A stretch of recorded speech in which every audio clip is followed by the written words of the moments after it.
college student wrote a blog post about killing tyrants. Some people read it as a call for violence against Trump. That viral post did land him a visit from the Secret Service. It's titled, "When Must We Kill Them?"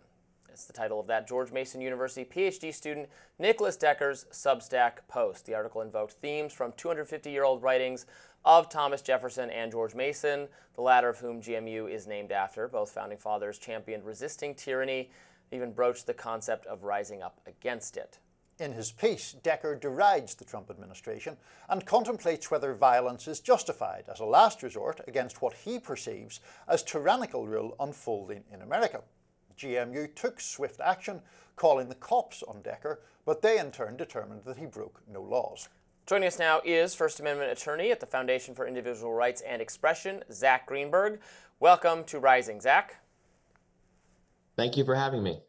Great to speak with you. I'm obviously a big fan of the work that FIRE does, and we talk a lot about campus free speech issues on this show because it's issues near and dear to my heart. What is at stake here in terms of the post the student wrote that did, as far as I'm aware, come maybe closer to an open advocacy for violence than sometimes is the case when people say, oh, this is violent, or this is, you can't do this.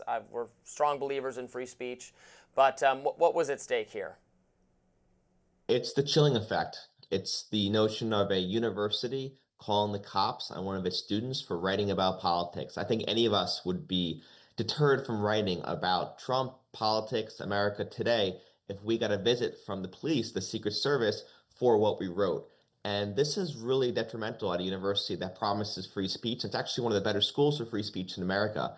If this is going to become a practice of calling the police on students, faculty members for discussing politics, it's going to be a very long 4 years and a very detrimental climate for free speech on this college campus.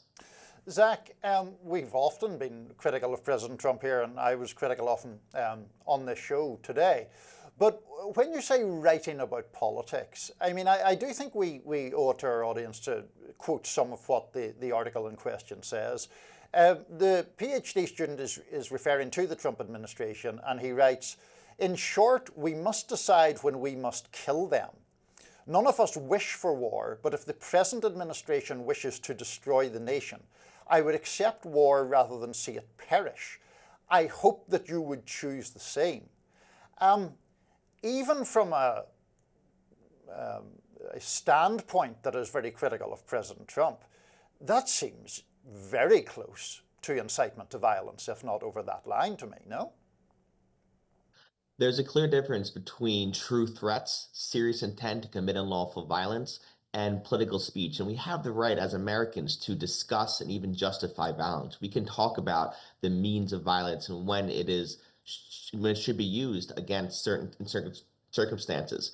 But a student using conditional language, using if and when, and asking the question of whether violence should occur is a big difference from specifically calling and intending to commit violence against a specific person. And this is very clearly political speech, it's political philosophy. It happens in philosophy classes and online across America. And we should preserve the right to talk about these issues because as Americans, we should be able to at least have a discussion on when unlawful violence is justified and what it means for our constitutional democracy. So it's the difference between saying we ought to overthrow violently, if necessary, the government under certain conditions and saying I am planning to commit violence at this time using this means against this person. That's kind of the line there. Is that correct? Yeah, you're exactly right. And the context matters here. If the student was talking about committing violence against a specific GMU professor, a student talking about how he's going to bring guns to campus and shoot up school on a certain date, yes, the university can get involved. They can call law enforcement. They can make their case. But a student simply out there discussing politics, talking abstractly about violence against Trump, who, by the way, has the means to defend himself and has the Secret Service at its disposal, a public university, GMU, has no business getting involved with that. But and is it you think it's appropriate as well for the Secret Service to just kind of check up and make sure that he does not, in fact, have verify that this isn't some unhinged person who's going to be hiding in the bushes at Mar-a-Lago, the next moment, because Donald Trump obviously did face to real, one successful in wounding him and killing someone else, assassination attempts in the last year?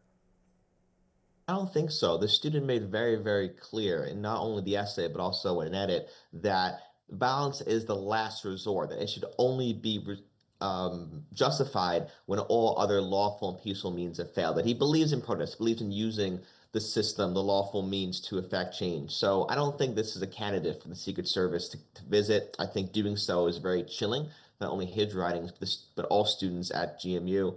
And I think the Secret Service has better things to do than visit people for their political speech and for going to people's houses and questioning them for what they write on Substack.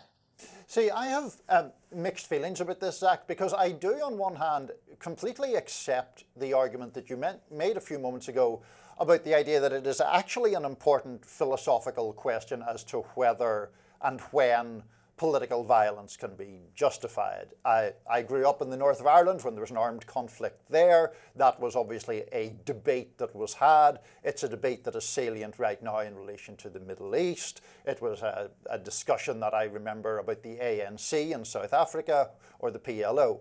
But so I think that is obviously legitimate grounds for inquiry and discussion. But whenever someone writes about things like violence, that I hope you would choose the same, I don't know if it's over the line, but it's getting very, very close to the line, I would have thought. You don't see it that way. I don't see it that way. I think the lines, I hope you would choose the same, really relate back to the title, when must we kill them? He's asking a question, he's posing these philosophical questions about when we do approach the line and when it is justified.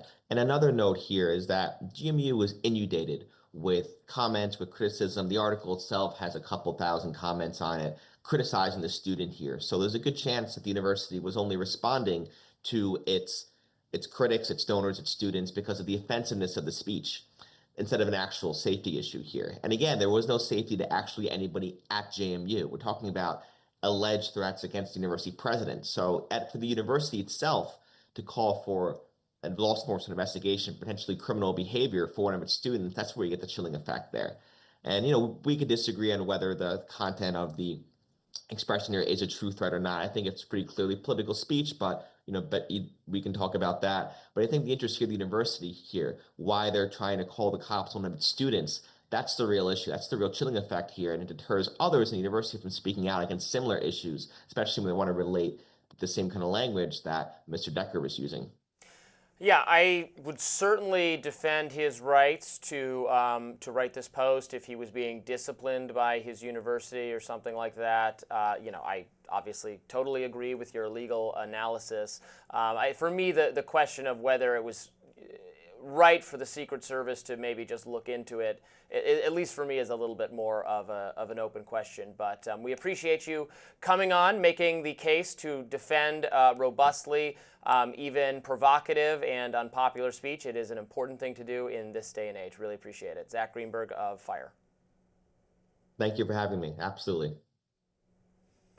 Next up, Democratic Illinois Governor J.B. Pritzker has some choice words for his own party. Step up or get stepped on. That's next.